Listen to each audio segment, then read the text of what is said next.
A popular example of a key value store is RIAC. RIAC was in fact implemented according to the design described by Amazon for their Dynamo approach. We have here different namespaces and different ways to write queries. For instance, the simple CRUD instructions, but also MapReduce and full text search. And also this interesting RIAC supports secondary indices. In RIAC you have a set of equal nodes, so there is no master node, and the placement of data is done using consistent hashing. We will see that later, but the idea here is you mapping the nodes and also the data to some identifier space, some cyclic identifier space, and if these are here the nodes, then you're mapping the data as well to this identifier space, and then let's say this node here would be responsible for all the data in the identifier space before it, and if you have then some new data coming in, then this is simply then determined where to put it, and then it's assigned to this node in this example, and so on.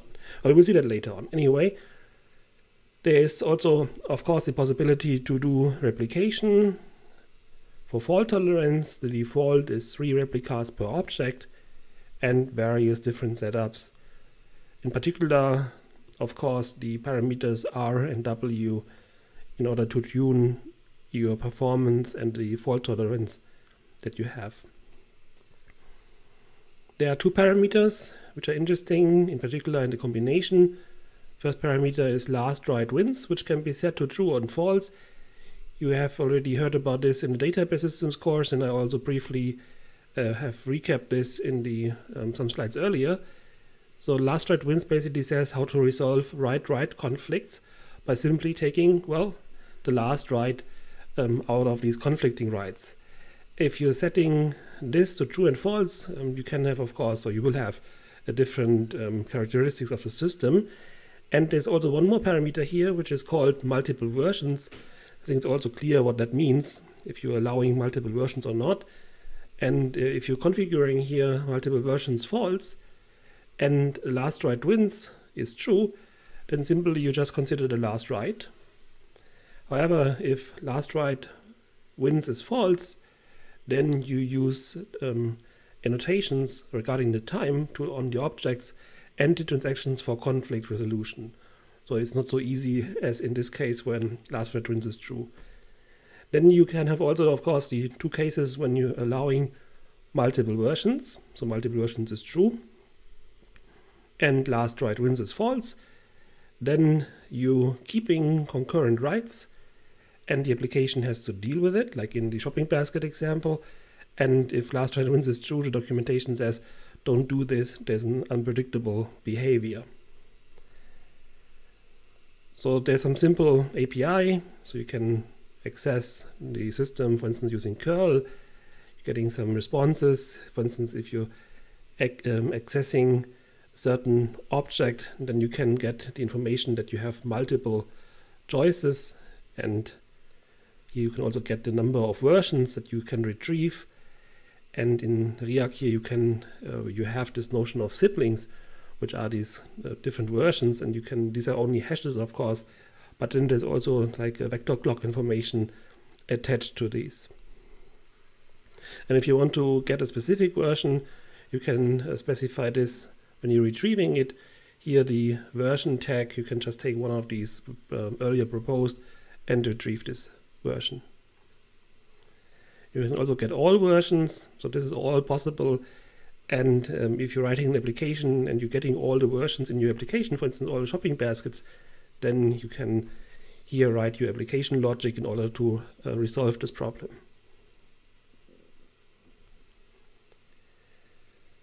So here's a brief recap on different configurations we have already discussed.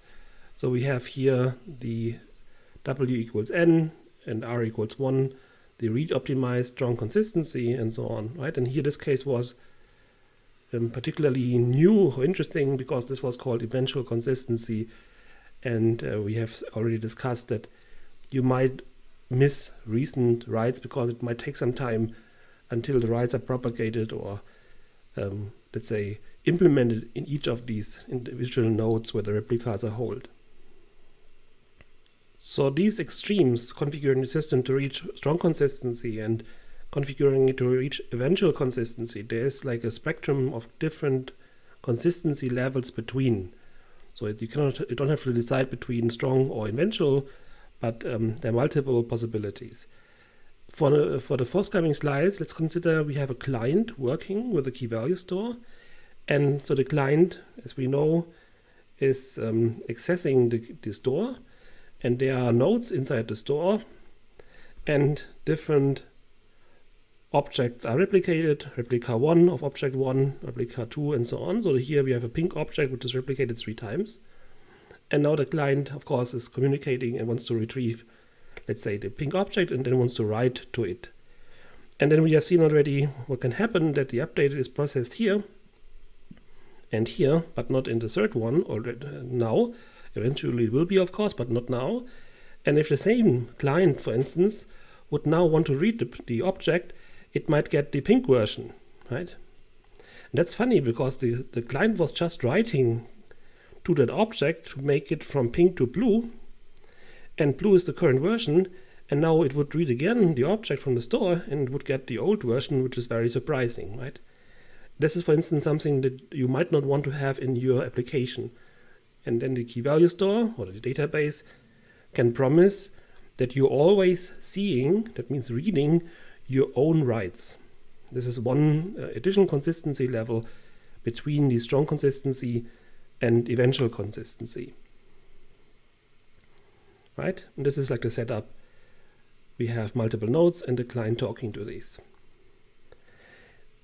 This example I just sketched is called, or one example of client-centric consistency levels. That means we are getting guarantees for a single client regarding the consistency of the accesses to the data store. So only for this client. So when you're reading, or when you're writing to the data store, and then, for instance, the data store is promising read your own writes, then next time you're reading, you guarantee to see everything you have written in the past transaction, on the past steps to that data store, right? And other clients, of course, might not see what you have written. It's only about you now, right? So here are a few of these client-centric read consistency guarantees. Of course, we have strong consistency, which means that you are seeing all previous writes. Eventual consistency means that you see any subset, so this is very weak.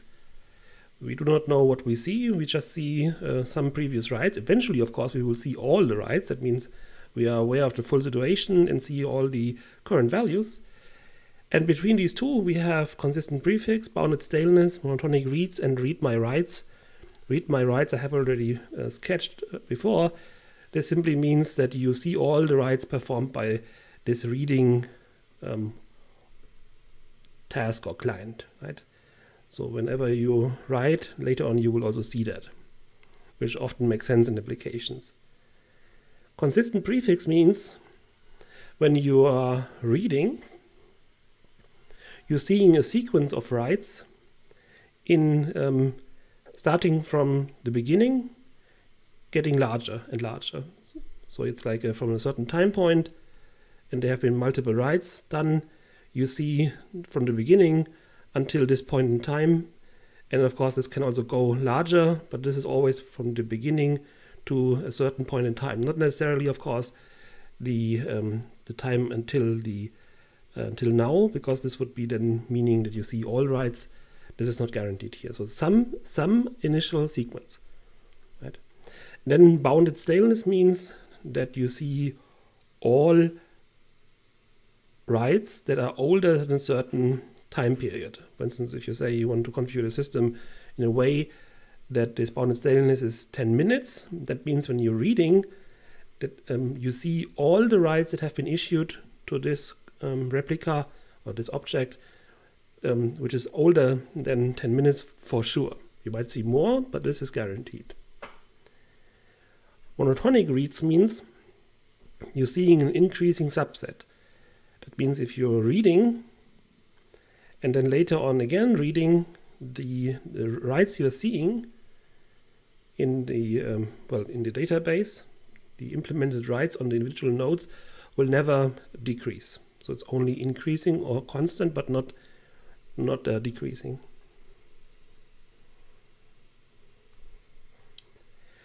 There are more consistency guarantees, not necessarily client-centric. Here we see causal consistency, why this is mattering. For instance, you have some social network and you see the following situation here. So there was a post by Alice at 9:30 a.m. writing that the dog Charlie ran away today. They can't find him.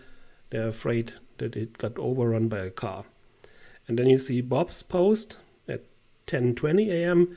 saying, "Thank God, I'm glad to hear that." This sounds a bit mean, right? What's going on here? Well, Bob might say that, right? This might not be nice, but in fact, what the point here is that there was the message by Alice that Charlie's back and they're very happy, right? And then Bob was replying to this message and not to the earlier one. So what happened here? We did see Bob's message before we saw all the messages that influenced Bob's message. But like this one was missing, right? And then we had this wrong conclusion about Bob being an idiot. And hence we can think of something that is called causal consistency, which would, if guaranteed, would eliminate such inconsistencies.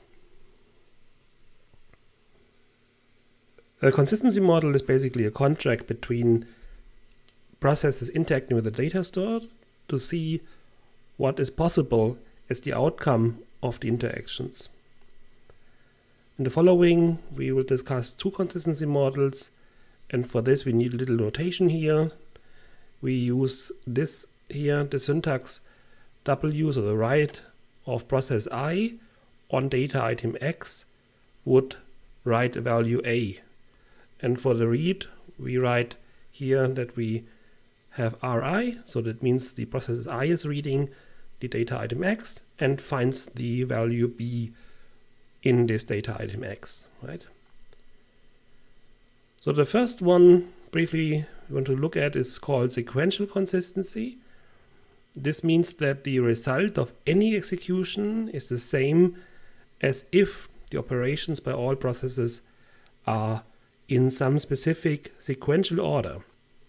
So now, what does that mean? Look at these examples here. We have here process 1 writing A to X. Process 2 is writing B to X. Here the process 3, when accessing X, is getting the value B and then A.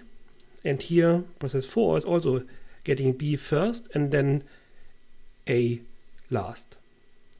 This is a sequentially consistent data store. However, what is not allowed in a sequentially consistent data store is the following here. Look at the ordering. Here we have a read on B, or a read of X, getting B back.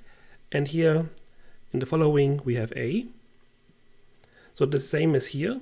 So far it's fine. However, then now we have here the process 4, which is reading X and gets A and then B. This is not one